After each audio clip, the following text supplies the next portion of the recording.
Hello students, आज हम sector model of economy के बारे में पढ़ेंगे। ये सेक्टर मॉडल ऑफ इकोनॉमी क्या है। सेक्टर मॉडल ऑफ इकोनॉमी जाने से पहले हम ये जान लेते हैं कि what is sector model. Sector model होता क्या है। सेक्टर मॉडल क्या है। An economic has many participant. एक इकोनॉमी को रन करने के लिए बहुत सारे पार्टिसिपेंट्स की ज़रूरत होती है। वो पार्टिसिपेंट्स को हम प्लेयर्स या एजेंट्स भी बोलते हैं।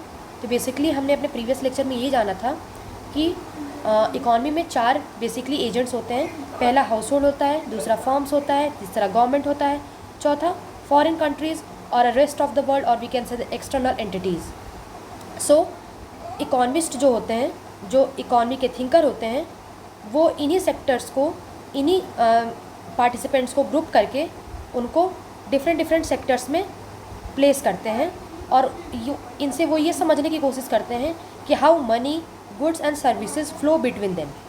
इन चारों के बीच में कैसे मनी, गुड और सर्विसेज का फ्लो हो रहा है, इनको वो समझने की कोशिश करते हैं और इसी को वो सर्कुलर फ्लो ऑफ इनकम भी बोलते हैं। So an economy has many participants. Who is that? Household, firms, government, foreign countries. Economist group them into sectors to understand how money, goods and services flow between them. This is called the circular flow of income. तो हम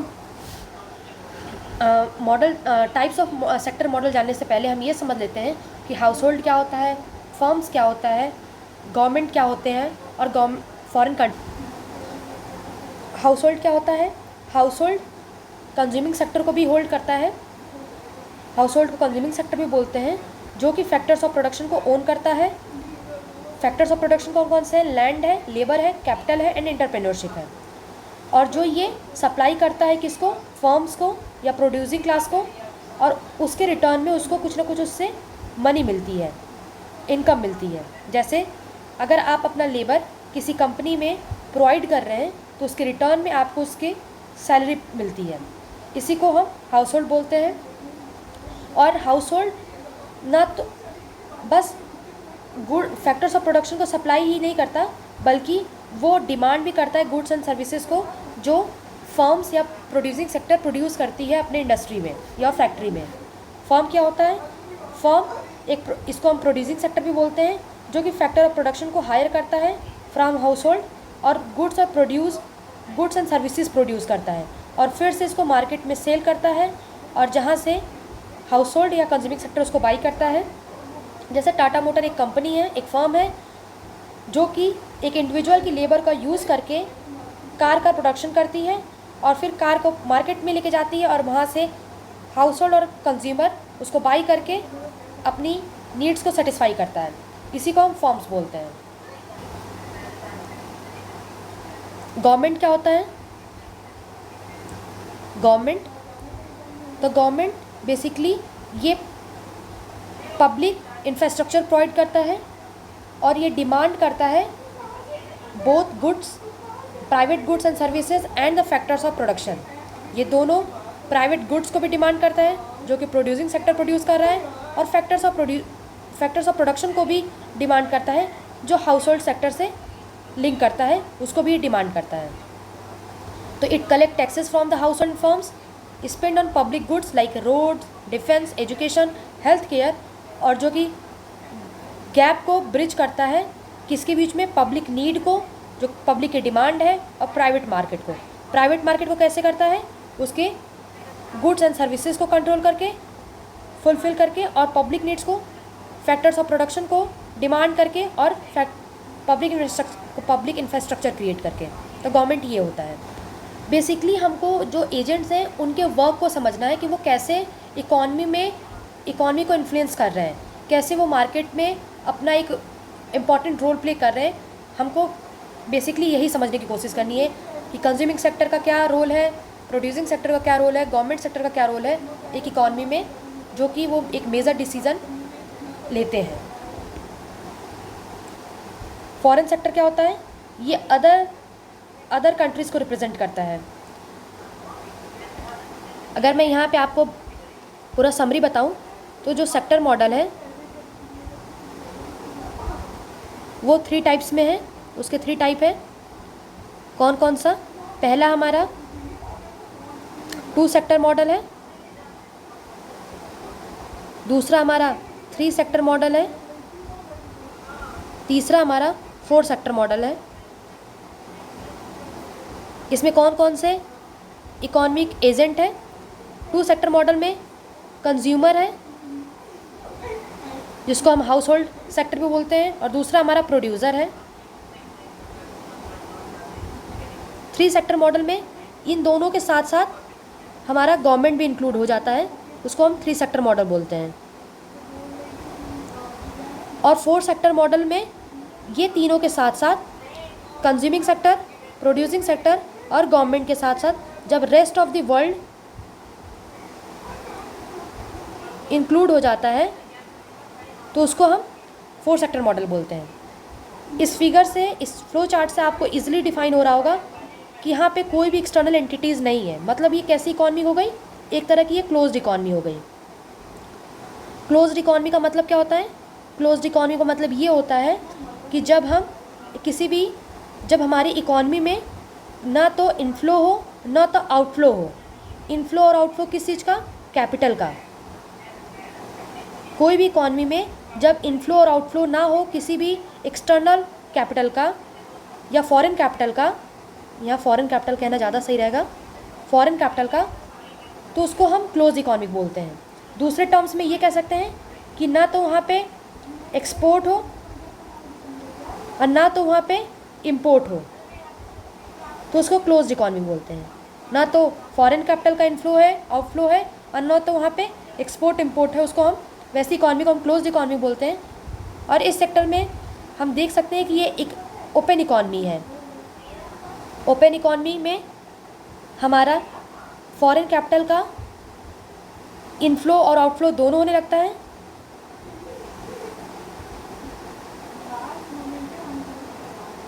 और साथ साथ यहाँ पे दूसरे language में import और एक्सपोर्ट दोनों होता है।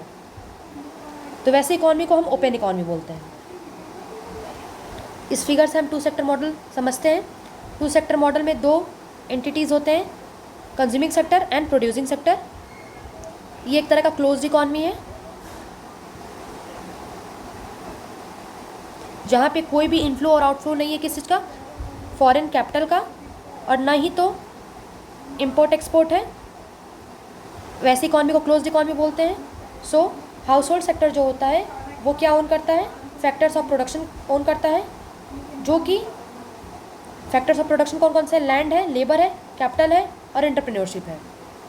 तो जब ये जो फैक्टर्स ऑफ प्रोडक्शन है एक फर्म्स में ट्रांसफ़र होता है, और ये फर्म्स और जो बिजनेसेस होती हैं इसके रिटर्न में हाउस होल्ड को कुछ ना कुछ फैक्टर पेमेंट प्रोवाइड करती है, और इसी फैक्टर ऑफ पेमेंट को हम फैक्टर इनकम भी बोलते हैं। मतलब कि लैंड के बदले आपको लैंड के बदले रेंट मिलता है, आपको लेबर के बदले वेजेस मिलता है, कैपिटल के बदले आपको रिटर्न में आपको इंटरेस्ट मिलता है, एंटरप्रेन्योर के रिटर्न में आपको प्रॉफिट मिलता है। इसी को हम फैक्टर इनकम बोलते हैं।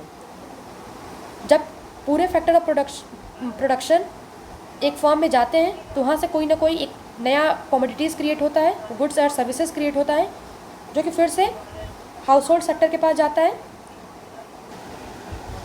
Output of goods and services. और फिर फैक्टर इनकम जो फर्म से हाउस होल्ड को मिला है उसी को फिर से हाउस होल्ड उस गुड्स और सर्विसेज को बाई करने के लिए क्या करता है? स्पेंड करता है, जिसको हम ये भी कहते हैं कंजप्शन एक्सपेंडिचर। क्या कहते हैं? Consumption expenditure on goods and services. तो आप इस पूरे फिगर से समझ सकते हैं कि हाउस होल्ड से फैक्टर ऑफ प्रोडक्शन फर्म्स के पास जाता है, फर्म्स उसके रिटर्न में फैक्टर इनकम प्रोवाइड करती है हाउस होल्ड को, फिर फर्म से कोई गुड्स और सर्विसेज क्रिएट होता है जो कि हाउस होल्ड के पास जाती है, और हाउस होल्ड उसको कैसे बाई करती है? स्पेंड करके, और उसी को कंजप्शन एक्सपेंडिचर बोलते हैं। और ये पूरे ओवरऑल फिनोमेना को हम 2 सेक्टर मॉडल भी बोलते हैं। इसी फिगर से हम 3 सेक्टर मॉडल भी समझने की कोशिश करेंगे। 3 सेक्टर मॉडल में हाउस होल्ड और फर्म्स तो रहेंगे ही, बट उसमें एक नया पार्टिसिपेंट ऐड हो जाएगा जिसको हम गवर्नमेंट बोलते हैं, और इन्हीं को हम 3 सेक्टर मॉडल बोलते हैं, जो भी ये भी जो कि क्लोज्ड इकॉनमी है।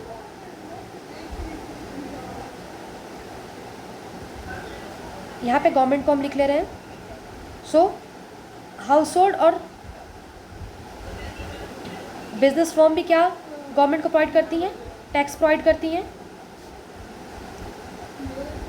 और गवर्नमेंट हाउस होल्ड को क्या प्रोवाइड करती है इसके रिटर्न में, उसके रिटर्न में कंज्यूमिंग सेक्टर को ट्रांसफ़र पेमेंट प्रोवाइड करती है।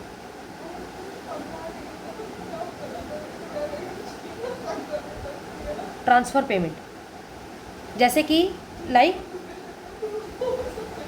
स्कॉलरशिप या old age pension.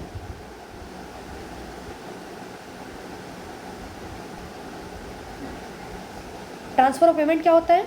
Transfer of payment क्या होता है? It is a payment made by the government, it is the payment made by the government to the housing sector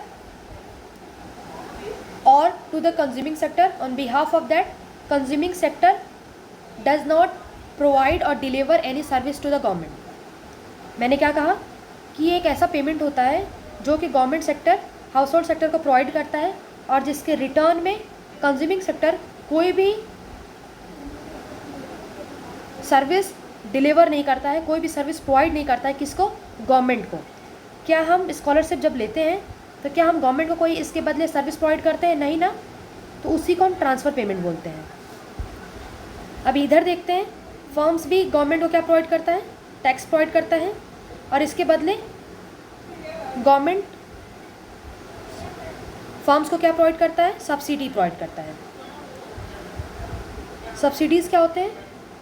वो payment और हाँ, transfer payment जो होता है ये वन वे पेमेंट है। One way payment of money. One way payment of money मतलब मैंने ऐसा क्यों कहा? One way payment of money इसलिए है क्योंकि इसमें बस ये जो मनी है ये गवर्नमेंट से हाउस होल्ड की तरफ जा रहा है, उसके रिटर्न में हाउस होल्ड कोई सर्विस डिलीवर नहीं कर रही है, इसलिए इसको वन वे पेमेंट बोलते हैं। इसको हम ये भी कह सकते हैं कि जब हमको फ्रीली हमको मनी जब मिल जाती है गवर्नमेंट से तो उसको हम ट्रांसफ़र पेमेंट बोलते हैं। सब्सिडीज़ क्या होती है? सब्सिडीज़ जो होती है it is a payment which is made by the government to the firms on behalf of consuming sector.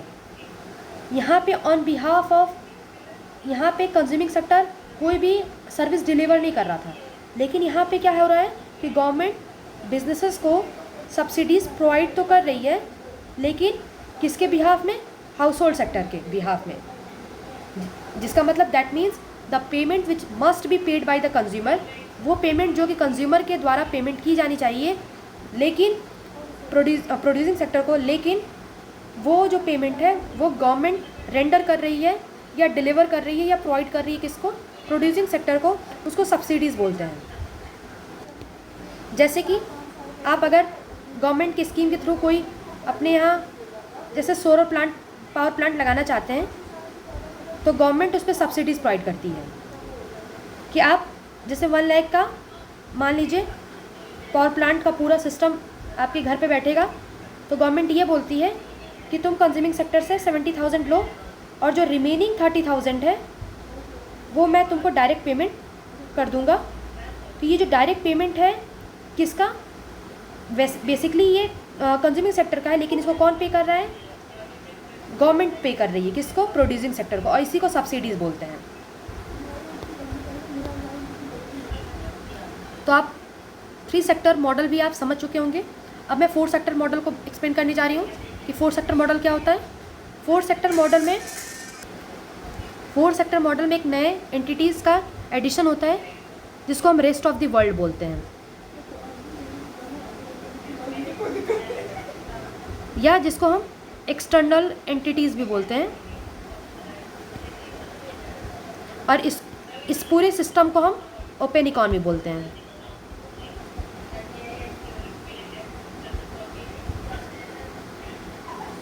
So total कितने 4 एंटिटीज़ हो गए? Consumer sector, consuming sector, producing sector, government and the rest of world और external sector. इन चारों को मिला के हम four sector model बनाते हैं और इसी को ओपन इकॉनमी बोलते हैं, जहाँ पे इनफ्लो और आउटफ्लो होता है किस चीज़ का, फॉरेन कैपिटल का हमारी इकॉनमी में, और जहाँ पे इंपोर्ट और एक्सपोर्ट स्टार्ट हो जाता है उसको हम ओपन इकॉनमी बोलते हैं। तो यहाँ पे हम एक्सटर्नल से रेस्ट ऑफ द वर्ल्ड को शो कर रहे हैं। कंज्यूमिंग सेक्टर एक्सटर्नल सेक्टर को क्या प्रोवाइड करता है? कंज्यूमिंग सेक्टर एक्सटर्नल सेक्टर को मैन पावर प्रोवाइड करता है। आप अपने अगल बगल देखेंगे कि आपके नेबर में भी बहुत सारे ऐसे लोग होंगे जो फॉरेन में जॉब करने जाते हैं। हो सकता है वो अपने स्किल्ड के बेसिस पे वर्क करने जाते हो, जैसे IITians जो हायर प्लेसमेंट के थ्रू बड़ी बड़ी MNCs कंपनीज़ में हायर किए जाते हैं, और या तो मैनुअल लेबर के बेसिस पे जैसे दुबई या अदर वेस्ट एशियन कंट्रीज़ में जो लोग जाते हैं, जो कि अपने स्किल के बेसिस पे नहीं बल्कि अपने फिजिकल मैन पावर के बेसिस पे जाते हैं। तो हम ये कह सकते हैं कि हाउस होल्ड सेक्टर जो है वो मैन पावर प्रोवाइड करती है किसको? एक्सटर्नल सेक्टर को। और इसका रिटर्न में एक्सटर्नल सेक्टर हाउसिंग सेक्टर को क्या देती है? Remittance, foreign remittance. मतलब आप फॉरेन में जॉब करने गए और आपने वहाँ से जो इनकम अर्न की और फिर उस इनकम से कुछ सेव करके जब आप अपने होम कंट्री में भेजते हैं, सेंड करते हैं अपने पेरेंट्स के पास, तो उसको फॉरेन रेमिटेंस कहते हैं। प्रोड्यूसिंग सेक्टर क्या करता है? प्रोड्यूसिंग सेक्टर एक्सटर्नल सेक्टर को क्या करता है? एक्सपोर्ट करता है। वो गुड्स और सर्विसेज भी हो सकता है, और इसके बदले में एक्सटर्नल सेक्टर क्या प्रोवाइड करता है? उसको एक इनकम प्रोवाइड करता है जिसको हम बोलते हैं एक्सपोर्ट रेसिप्ट्स। और एक्सटर्नल सेक्टर भी गुड्स एंड सर्विसेज प्रोवाइड करता है जिसको हम क्या बोलते हैं? इंपोर्ट।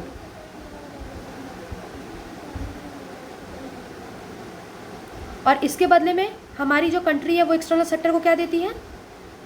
इंपोर्ट पेमेंट करती है। उसके बदले उस गुड्स एंड सर्विसेज के बदले पेमेंट प्रोवाइड करती है, उसको हम इंपोर्ट पेमेंट बोलते हैं। और इन्हीं पूरे सिस्टम को हम फोर सेक्टर मॉडल भी बोलते हैं।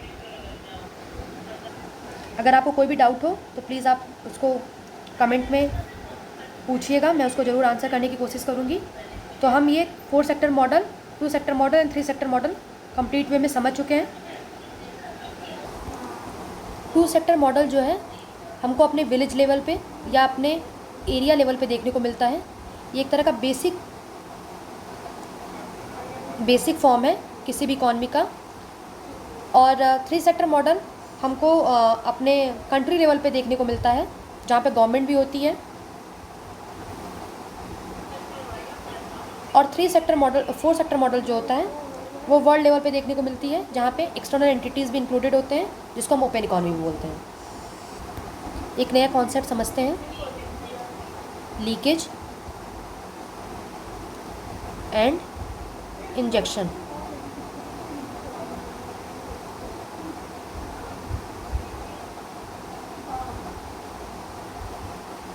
इन सेक्टर मॉडल लीकेज से आपका ये टर्म से ही ईजिली डिफाइन है। लीकेज मतलब जो विड्रॉ हो,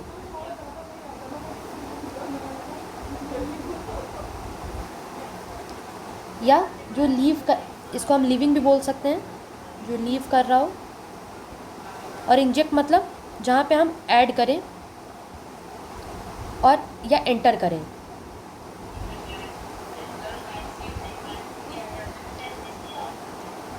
कोई भी इकॉनमी पूरी कंप्लीट इक्विलिब्रियम पोजीशन में नहीं होती है। अगर हम 2 सेक्टर मॉडल में इक्विलिब्रियम की बात करते हैं तो वहाँ पे इसका मतलब ये होता है कि जब हमारा इनकम और हमारा कंजप्शन दोनों इक्वल हो तो उसको हम 2 सेक्टर मॉडल में इक्विलिब्रियम पोजीशन बोलते हैं।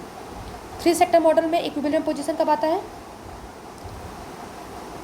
तो ये एक तरह का इसका इक्वेशन भी है।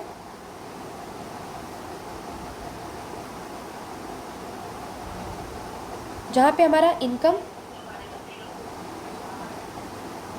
वाई से हम इनकम रिप्रेजेंट कर रहे हैं, इसको हम वाई कर ले रहे हैं। तो जब हमारा Y is equal to consumption plus investment plus government spending, तो इस पोजीशन को हम इक्विलिब्रियम पोजीशन बोलते हैं। और फोर्थ सेक्टर मॉडल में इक्विलिब्रियम पोजीशन कब आता है? जब हमारा income consumption plus investment plus government spending plus net exports का मतलब जब हम अपने एक्सपोर्ट्स में से इंपोर्ट को माइनस कर देते हैं तो उससे हमें नेट एक्सपोर्ट मिलता है। तो ये सारे पोजीशन को हम क्या बोलते हैं? Equilibrium position. लेकिन कोई भी इकॉनमी में एग्जैक्ट आइडियल टाइम हमको जल्दी जनरली मिलता नहीं है देखने को। तो कुछ ना कुछ मनी इकॉनमी से या तो इनफ्लो हो जाती है, ऐड हो जाती है, या तो माइनस में मतलब डिलीट हो जाती है या विड्रॉ हो जाती है। तो जब विड्रॉ होता है मनी तो उसको हम लीकेज बोलते हैं, और जब ऐड होता है तो उसको हम इंजेक्शन बोलते हैं। तो बेसिकली 3 लीकेजेस हैं। कौन कौन से? पहला सेविंग, मतलब ये आपके इनकम का वो पार्ट होता है या वो हाउस होल्ड या कंज्यूमिंग सेक्टर का वो इनकम का पार्ट होता है जिसको कंज्यूमिंग सेक्टर स्पेंड नहीं करता है। कहाँ पे? गुड्स और सर्विसेज को बाई करने के लिए। इसको क्या करता है?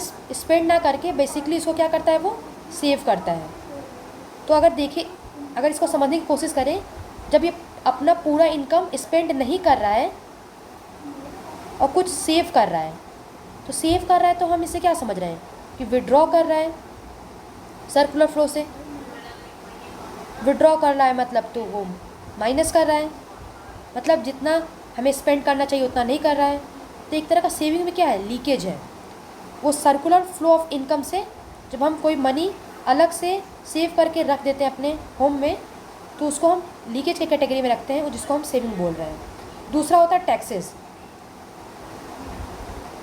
टैक्सेस भी एक तरह का लीकेज है।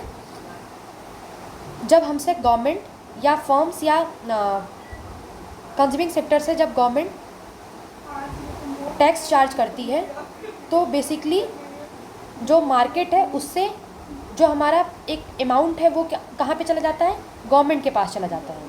तो इससे भी क्या हो रहा है? हमारी इकॉनमी से मनी विड्रॉ हो रही है। तो इसको भी इसीलिए हम इसको लीकेज के कैटेगरी में रख रहे हैं। तीसरा कौन सा है? तीसरा होता है इम्पोर्ट्स। जब हमारी कंट्री में हम कोई गुड्स फॉरेन कंट्री से मंगाते हैं तो उसके बदले में हमको उसको पेमेंट देना पड़ता है। जब हम उसको पेमेंट प्रोवाइड करते हैं तो एक तरह से हमारे कंट्री होम टाउन से वो फॉरेन कंट्री में जा रहा है। तो यहाँ से भी क्या हो रहा है? विड्रॉ हो रहा है मनी का। सर्कुलर फ्लो में इक्विलिब्रियम पोजीशन नहीं मिलेगा, इसलिए इसको भी हम लीकेज की कैटेगरी में रखते हैं। तो आप लीकेज समझ गए होंगे। उसी तरह सेम वे में इंजेक्शन के भी 3 कैटेगरी हैं। पहला investment.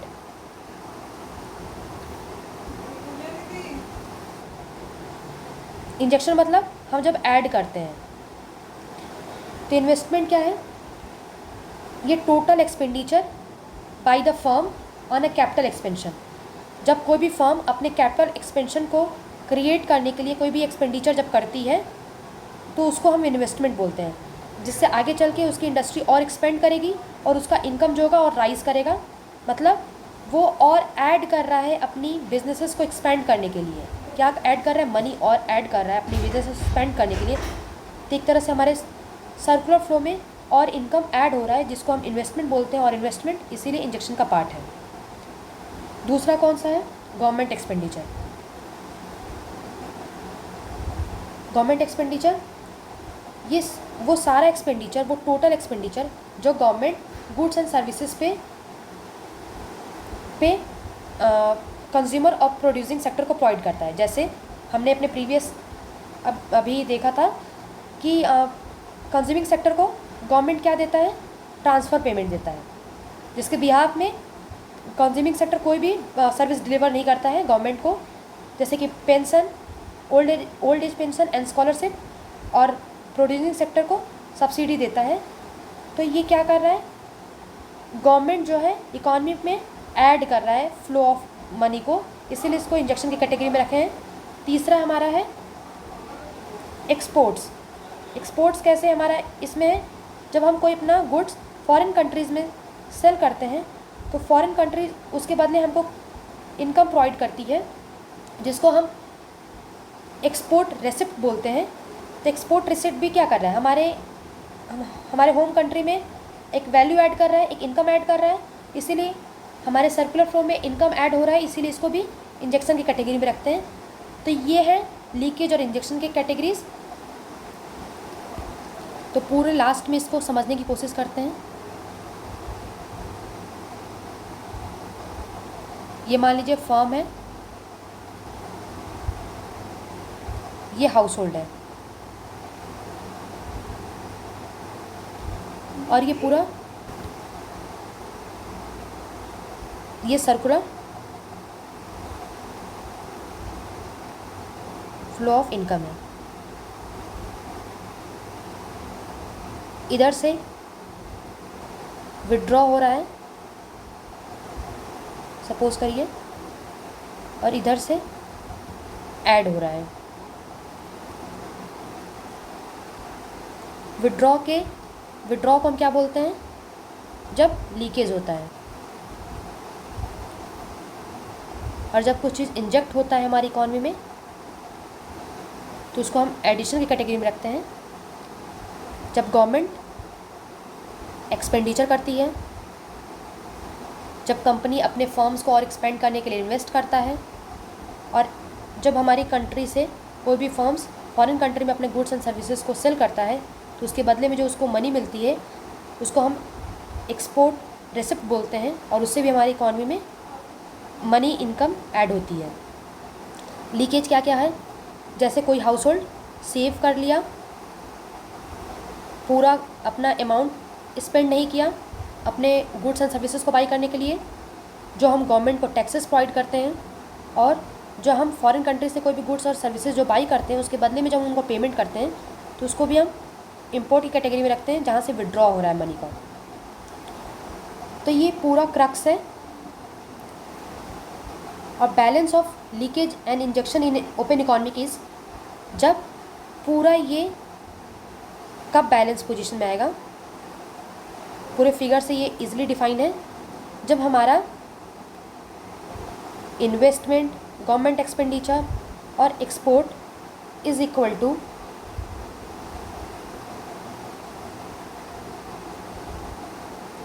To saving plus taxes plus import.